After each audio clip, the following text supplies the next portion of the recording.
Ingat ka ng Diyos na may lalang.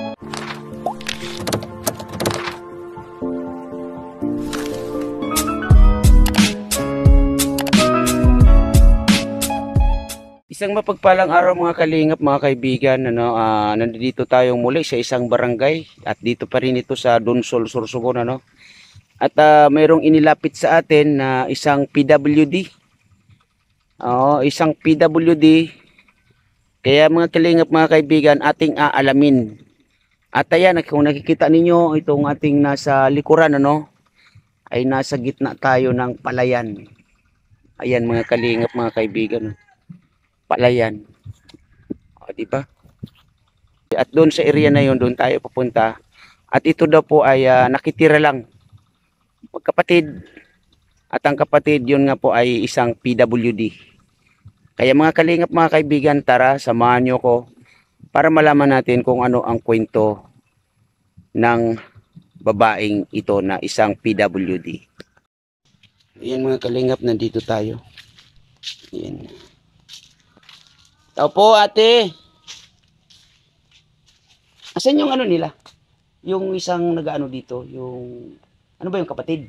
Yung kanina po, yung lalaki. Tricycle po yung umalis. Yung isang kapatid na babae pala. Nag-ano po sa Okay.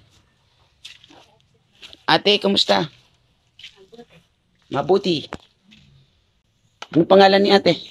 Roselyn Tamura. Roselyn Tamura. Samura. Ilang taon ka na? 32. 32. Hindi ka nakakalakad. Hindi po. Yan mga kalingap, hindi siya makalakad. Kailan pa yan? Maliit pa ako. Maliit ka pa? Talagang ganyan ka na? Opo. Nakapag-aral ka? Hindi po. Hindi. Saan ang mama at papa mo? Wala na. Patay na? Ilan kayo magkakapatid? Siyam. Sino ang nakakatulong sa'yo dito? Si Ate Sonia. Siya yung nag-aalaga sa iyo. Opo. Pang ilan ka sa magkakapatid ninyo? Bunso. Ikaw ang bunso.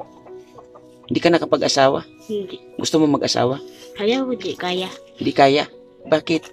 Hindi ako kalakad. Hindi ka makalakad. Wala namang problema yun. Meron nga dyan yung hindi nga nakakita at hindi nakakalakad. Putulang kamay, putulang paa, nag-aasawa pa. Bakit tayo mo mag-asawa? Hindi ako. Ayaw ko. Ayaw mo? Pero may nanligaw sa'yo. Wala. Wala rin nanligaw sa'yo. Hindi ka ba pinapasyal ng mga kapatid mo? Hindi, busy. Busy sila. Sabihin mo, pag nagpresidente sila, ipasyal ka naman. Pag nagpresidente na kamo kayo, ipasyal nyo naman ako, ha? Okay. Sa siyam ninyo na magkakapatid, lahat na sila may mga asawa? Opo. Lahat na? Okay ka lang ba? Wala ba kayong sariling bahay? Wala. Kitira. Nakitira lang? Dito si ate mo, ilan ang anak? 3. May asawa? Opo. Asan yung asawa niya? Sa Manila. Sa Manila. Anong trabaho niya? Ang asawa niya? Nag-driver. Driver ng eroplano? Truck. Truck. Okay. Marunong ka ba kumanta? Konti. Konti. Pwede mo ba akong mabigyan ng isang kanta mamaya? Opo. Mamaya? Okay. So yun mga kalingap, mga kaibigan, ito yung sitwasyon ni Roselyn. Ayan. Hindi ka talaga nakakatayo. Hindi po. Grabe. Saan ka natutulog? Diyan. Dito. Sala. Dito sa sala. Ganun. Dito ka lang natutulog? Opo. Pag kumain ka, okay naman. Ikaw mag-isa, pwede. Pwede. Kawangit man ako. Nakakasubo ka mag-isa? Bibigyan lang pagkain. Bigyan ka lang pagkain. Pag maligo ka, Marunong man ako. paano yan? Pag maligo ka, pupunta ka ng CR? Diyan Dito ka naliligo. Dito. Ay, grabe.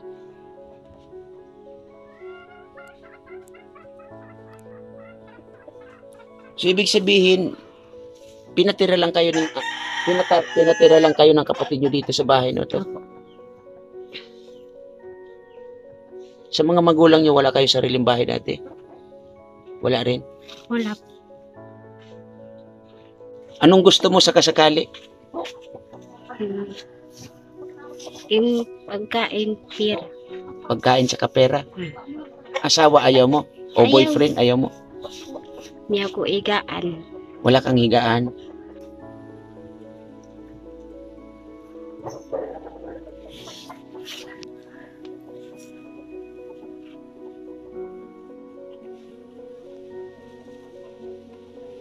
Mag-isip ka ng magandang kanta, yung paborito mo, kantahan mo ko mamaya, ha? Ano yung pag kumanta ka, yung kahit walang tugtog, kaya mo? Hmm. Okay. Hintayin ko yung ate mo, ha? Opo. Kausapin ko yung ate mo. Anong gusto mong itulong sa iyo? Wheelchair. Wheelchair. Ano? Sakayan ko. Wheelchair? Gusto mo magkaroon ka ng wheelchair? Okay. Wheelchair. Taklaon na. Yung wheelchair mo, kalawangin na. Nasaan ba? Sa kusina. Nasa kusina.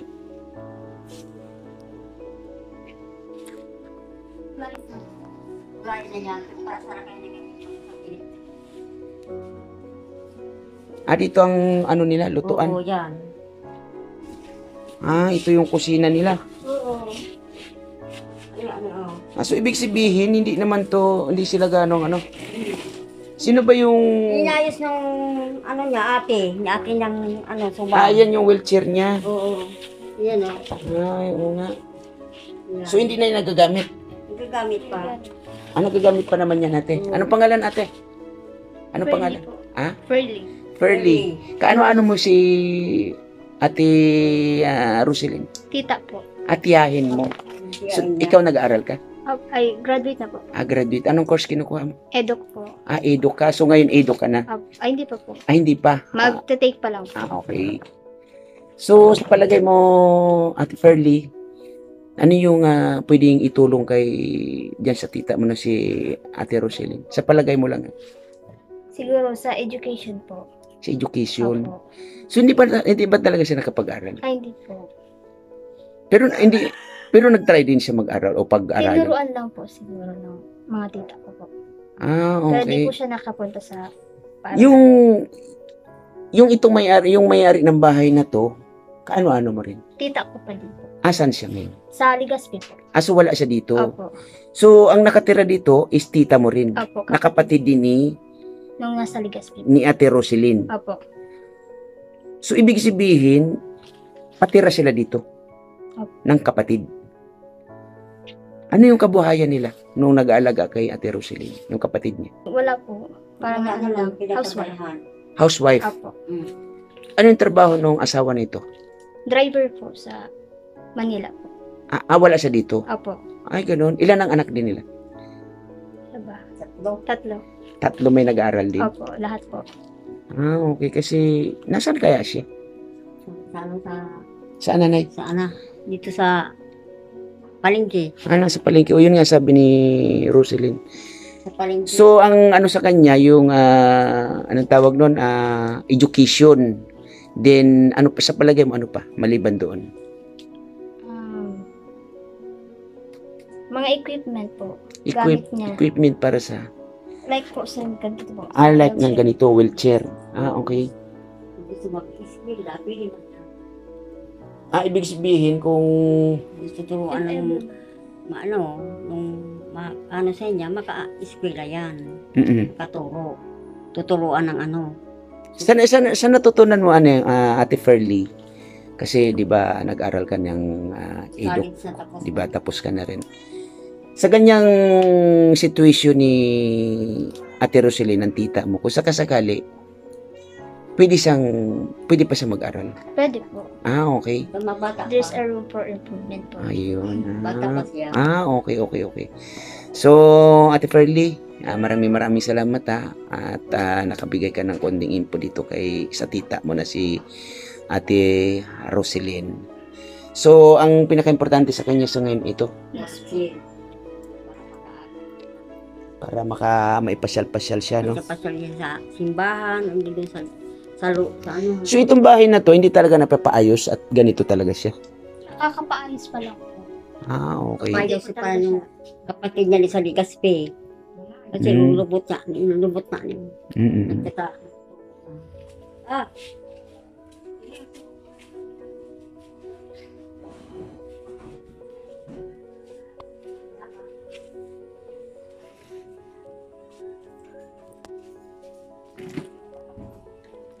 Gusto mo mag-aral? Hindi ako marunong.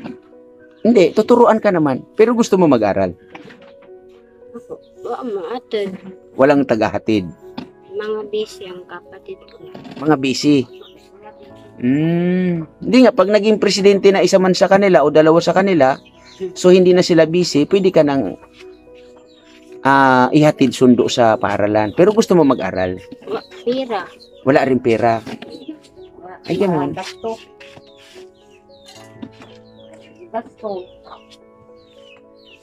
So kahit gusto mo mag-aral, iniisip mo walang pera at yung mga kapatid mo mga busy, tama? Ay, grabe. Mamangkin ko, nag-eskwela. Pamangkin mo nag-aaral din. Hindi ka ba nainggit sa kanila na sila nag-aaral? Nainggit ka. Ano sa laluan? Yan na lang, ito na lang laruan mo. Libangan. Libangan mo to. Anong ginagawa mo dito? Game. Brick game. Hindi niya, tulong siya. Kasi nag-i-skill ang mga ano niya.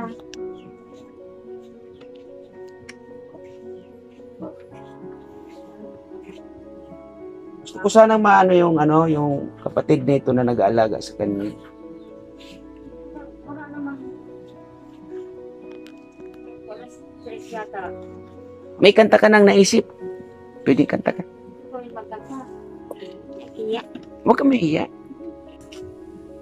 Ako ay may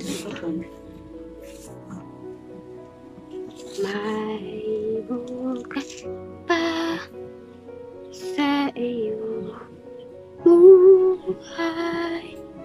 Tutulungan ka ng Diyos na may lalang ang iyong pagdaramdam. Italain mo na may babal na sa puso mo nang mawala ng lubusan. Galing.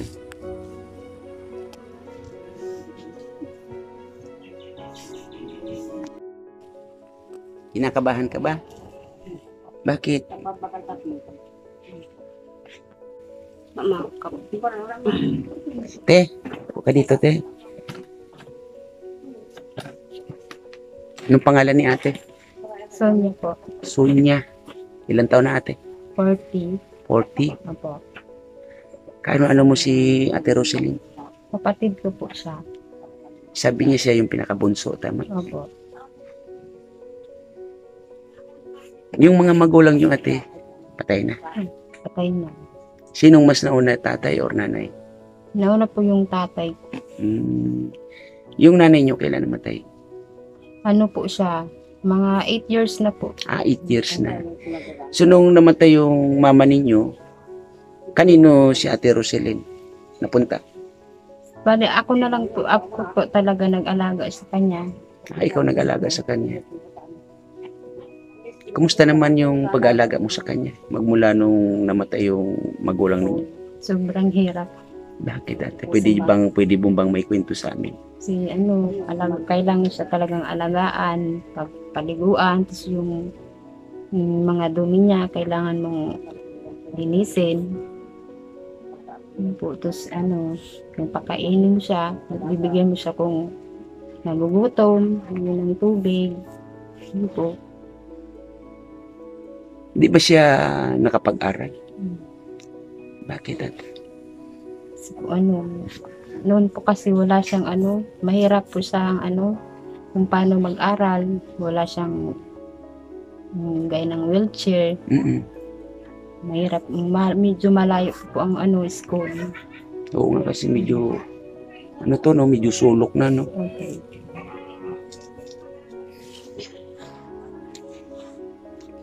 Maliban dun sa wheelchair na sinabi mo kanina, ano yung gusto mo? Higaan. Higaan? Anong higaan? Pum. Pum. Ba't wala kang pum na higaan? Purunit na. Punit na. Ito, Iyupuan. inupuan yung mga kalingap, mga kaibigan. Ito siya. Pag hindi ka humawak dyan, matumba ka? Hindi. Ay, hindi man. Okay. So, wala siyang nagagawang ibang trabaho sa loob ng bahay. Ang magwalis, pwede man po. Nakakapagwalis-walis din siya. Kaso umano lang siya gumagapang. Hindi siya makatayo. Si Mr. mo ate, anong trabaho? Ano po siya, pahinante sa Manila. Ano yun, once a year din lang yun umuwi. Ay, ganun, matagal. Ilan ang anak ninyo? 3. Ikaw, ano yung... O sa Trabaho. bahay lang. Pag minsan may nagpalaba sa akin, yun. Lalaba po ako. Kasi wala po kasi talagang nag-aalaga sa tingnan. Ito nga. Sa pamumuhay ninyo dito, ate, ano yung sitwasyon? Baka pwedeng malaman natin. Dyan magtanim-tanim lang ng gulay. Yun lang. Pag walang maulam. Ng nyug dun sa bundok. Yun lang po.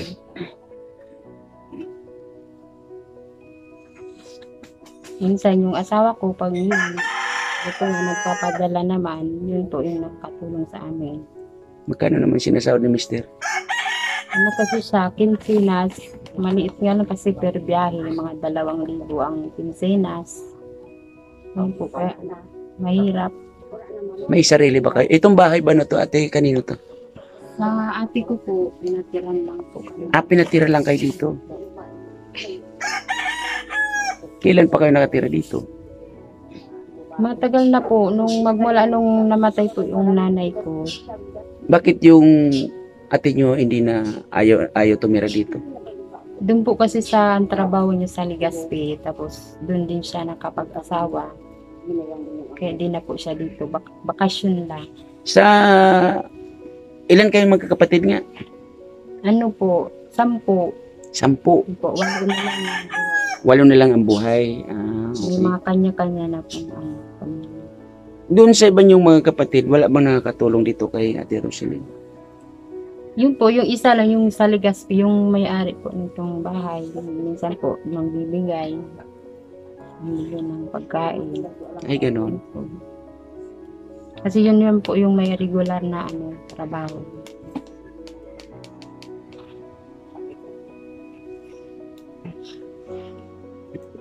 Di ba mga kalingap, mga kaibigan, sitwasyon ni Ate Roselyn? Isang PWD.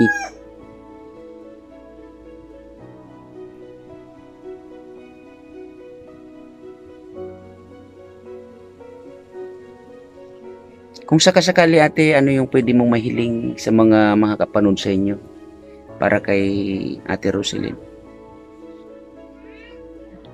Yung po, yung kahit kunting tulong lang po, yung sa niya, pagkain, yung kahit pambili lang po ng damit niya, yung gamit po niya. Lalo na po yung wheelchair sana, kasi masyadong makalawang na po yung wheelchair niya. Yun po talaga yung gusto niya. Pag may wheelchair siya, nakakapagsarili naman siya. Ay, hindi rin. Kailangan niyo Tutulak pong pa. buhatin. Alalayan kasi mahulog. Hindi siya nauunat ng paa. Ay, hindi nauuna talaga yung kanyang paa. Saka yung isang kamay po niya, isa lang yung malaki. Ay, gano'n. Yung isang hindi. Kaya parang pag Hindi nakaka, yan na, wala pong lakas yung isa, kaya pag parang natutumba siya. Ay, gano'n. Kaya kailangan may hawak ka. Ganyan siya parang hindi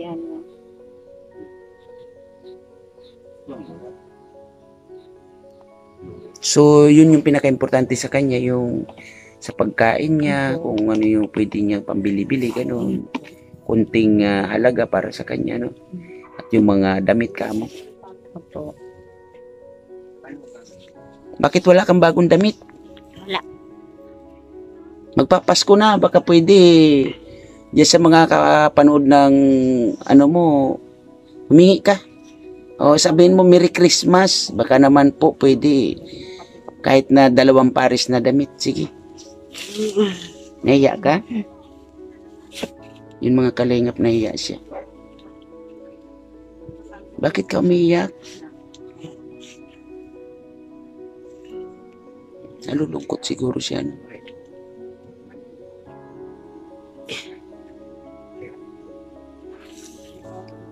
Paano yan? Wala pa akong pambili ng damit. At wala din akong Sila. Okay lang. Huwag kang mag-alala sa sunod. Pagbalik ko dito, madalan kita ng konting pasalubong ha. Kasi baka uwi pa ako ng Maynila.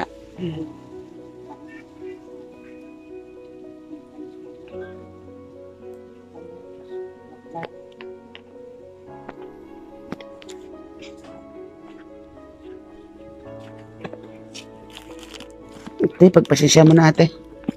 Kunting bigas. Malaking tulong na po. Salamat po sa nagbigay nitong bigas. Ulam na lang po ang kulang. Yan mo sa sunod pag dalan kita ng damit ha. Okay ka lang? Salamat, bigas. Hindi din siya makapagsalita ng maigi, no?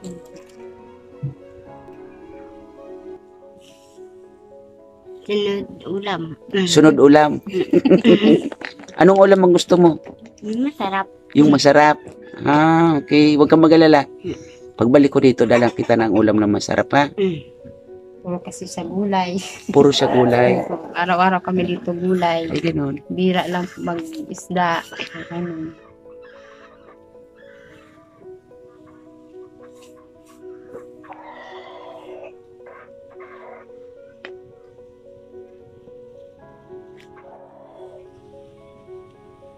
Meron ka pang isang kanta na alam? Wala na. Ah, okay. Sa sunod, kantahan mo uli ako ng isa pang kanta ha. Pagbalik ko rito ha. So, anong pangalan mo ate uli? Sonia po. So, Ate Sonia, maraming salamat ha. At ayun, pagpasensyahan nyo na yung nadala natin sa inyo, no? Salamat po. At ayan nyo ate, pagbalik ko dito. Kung may kunting kunting budget, baka mabilihan ko ng kahit mga 2 pares na damit to siya. Ano bang size ng damit niya?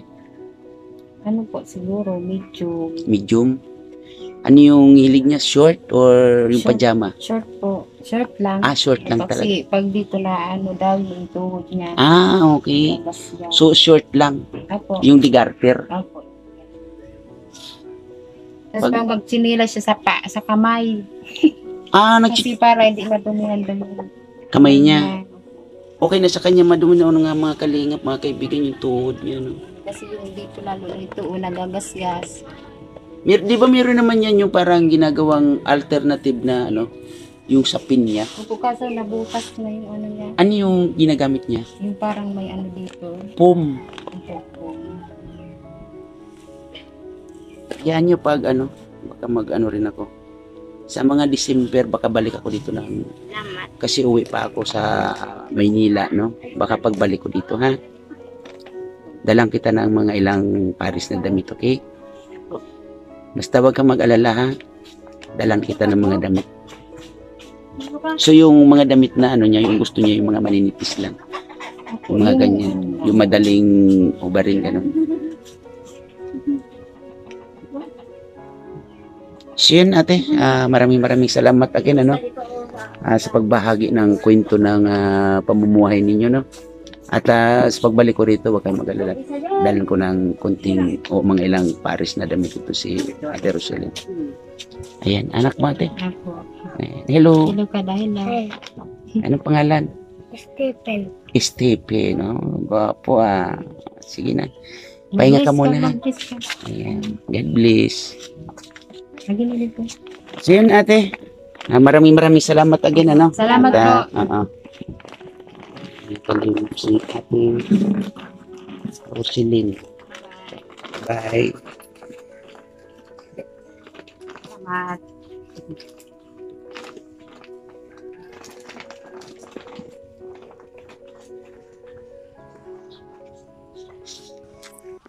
So yun mga kalingap, mga kaibigan, na tayo ay pauwi na ano. At ayun na nakuha na natin yung kwento ni Ate Roselyn ano. At sana meron pong makatulong sa kanya no, kahit damit or konting pagkain o pambili ng pagkain ni Ate Roselyn ano. Nakakaawa yung sitwasyon ng dalagang yun no. At ayun, maraming salamat Kuya Bal Santos Matubang, Ate Edna Vlogs, Kalinga Prab. Shoutout sa ating ambassador dito sa Pilar, Kalinga Pusi, at sa kasama natin Mara 77 Vlog. At shoutout sa ambassador din ng Gumaka, G. Murillo Vlogs. At shoutout din sa kanyang deputy, Kalinga Lydia. At kasama nila Billionis TV. At ayun, maraming salamat po Ma'am Lisa 67 Vlog, Lani Wonder Woman, Chunila Reyes, Mil Lapitan Hong Kong, Tita Eman Pam Channel, Irene Pahoyo, at shoutout Day Labs Official, Mama Sinya Vlogs. Ayun, maraming salamat at shoutout din Bayuna TV. Sa lahat ng ating mga viewers, mga kalingap, mga kaibigan, maraming salamat sa pagtangkilik ninyo ng mga video na ganito. At iling ko po na patuloy niyo pong suportahan ang inyong lingkod, Kalingap Tatay Papsi. Sa mga kalingap, mga kaibigan, maraming salamat po sa lahat. At lagi po tayo mag-iingat. And God bless us all. Bye-bye!